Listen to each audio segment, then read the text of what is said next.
आदरणीय दर्शकवृन्द, अहिले म भर्खरै यहाँ इलाम जिल्लाको कन्यामदेखि फेदी माई खोलाको शिरमा रहेको भाइरल भएको माता मन्दिर र यहाँनिर उत्पत्ति भएको जुन ठाउँमा हामी अहिले पुगिसकेका छौँ। यस्तो यो पुल पारीदेखि ओह्रालो झर्नु पर्दो रहेछ र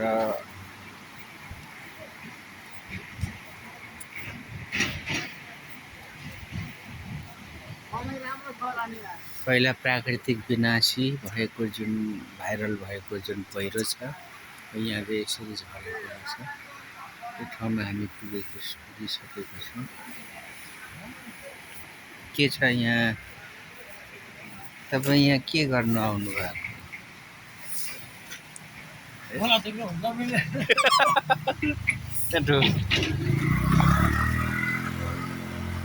हामी अब जाँदैछौँ।